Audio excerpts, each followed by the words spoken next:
Welcome, Richard and Mike, to our second quarterly IC video. It's our second attempt at this, and I hope we can take a few of the rough edges out from last time.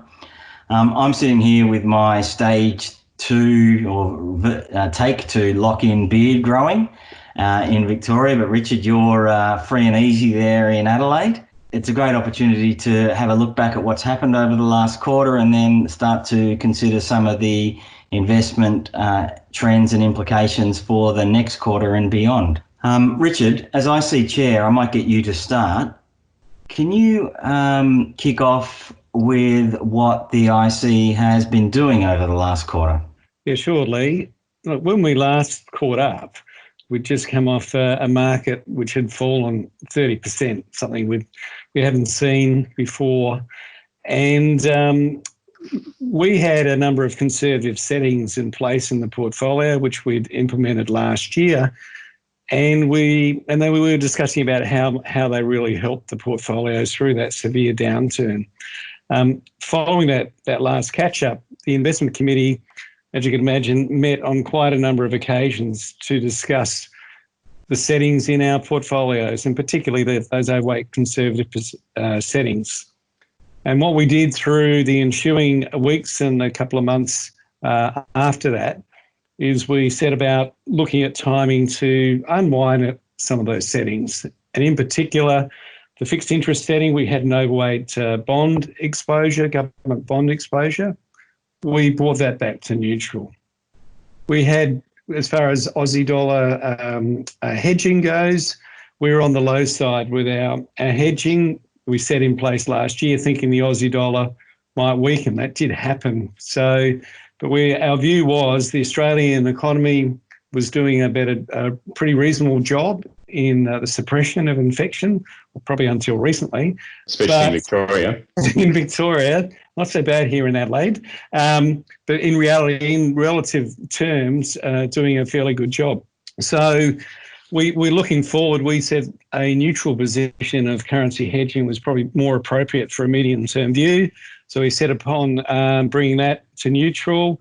And as well, we took more of a medium longer-term view and said in our portfolios through last year, we probably had needed some more growth and tech exposure. So we set about, as part of that currency hedging, we also coupled with that some additional exposure to technology. So this is what you've seen happen and we've communicated over the last couple of months. I mean, at the same time, we've seen a very quick rebound in markets, which has surprised us and surprised most market participants. Mike, what would you put down some of that rebound to? Well, I think behaviours of markets are quite often driven by fear and greed as much as anything, and markets tend to always overshoot on the downside, and that tends to happen very quickly. And then equally, when markets bounce back, sometimes they start to get ahead of themselves. And probably, I think most market participants, as Richard said, and the IC, think that the share market recovery's probably been reasonably robust, and that until we get some clarity around what the federal government here is going to do around ongoing support for JobKeeper and job seeker programs, then if it expires in September like we suspect, or like it's been articulated that is intended to happen, then the markets may go through another period of sort of uncertainty,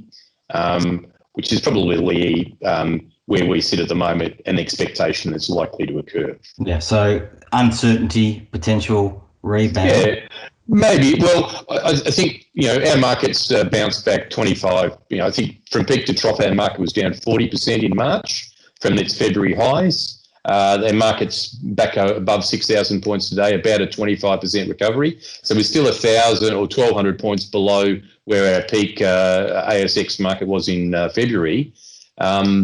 But markets tend to, overshoot on the downside, recover, and then you go through this period of consolidation where the reality of what the state of the world is, the state of the economy, where uncertainty still remains, markets can then track sideways or track lower. And I sort of, my personal view is I think our market is likely to trend down a little bit from here, particularly in this lead up to September. And but that is the area that we're looking for, whereby we will add to our or move from our neutral position to add some growth in, because the second downturn in markets tend to be the platform by which growth recovers. And there are some assumptions in that about medical solutions for the virus, and but that's perhaps some things we can talk about a bit later on. Yeah, well, we can come back to those signs. So Richard, you said we're neutral. I can take it from what Mike's just said that we're not bullish. No. No.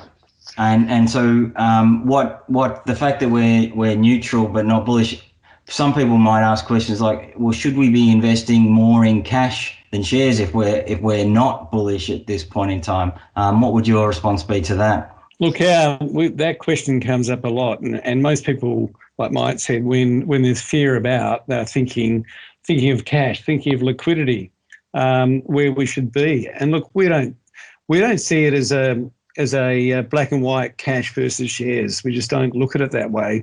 We look at the portfolios which are already constructed to take us through economic cycles. So you're always going to have an allocation for growth. It's necessary. And you're going to have an allocation for cash and defensive bonds for times like we've just experienced there. So we're not seeing it's one or the other. In fact, though, one of the things that we do wrestle with is to say, we know, like Mike said, shares will recover when infection control, etc., happens. But with the current settings in the developed world, most of the central banks kept interest rates so very low, and it looks as though they're going to remain very low for the long term. And so central banks are buying all sorts of assets. They're encouraging people to buy growth assets, low interest rates. And we look at the risk return outcome and say, well, if we hold a lot of cash for the medium term, what are we going to get out of it? What are we going to get out of bonds? So the return reward's not there. So we've got allocations to it, but the committee's sort of saying how much cash is the right amount of cash. And it may be that we actually at some stage reduce cash. So that's how we respond to that. But it's certainly out there. A lot of participants are questioning this recovery, and people are rightly saying, should we have cash? Mike, you've got a pretty good way, I think, of explaining the cash conundrum. How would you articulate the cash versus shares situation at the moment? If you go back to the 90s, for those that can remember, you could buy a term deposit and generate 7% return your money. So that's where interest rates were. So that was the risk-free rate of return. And so if you had, let's say for round figures, $1 million, you could generate 7% return on your money in a term deposit, meet your income needs, and you didn't need to take any risk. Today, $1 million in a term deposit will buy you somewhere around $10,000 or less as income. And so if that doesn't generate sufficient income to meet your needs, then you are forced to consume your capital in that process. So we as an investment committee can't be so defensive that people can never achieve their income requirements, and central banks are forcing you to do that. And so that's why having some exposure to growth assets, and if you look at the technology businesses in the States like Facebook and Google, and they've continued to boom along in this lockdown time that we're in, whereas retail businesses and hospitality and travel and all those things are the business that are challenged. So there are still winners and losers in this process, and the fund managers that we use in the growth parts of our portfolio are experts in making those decisions about what sector of the market you want to be in and what sectors of the market you don't want to be in.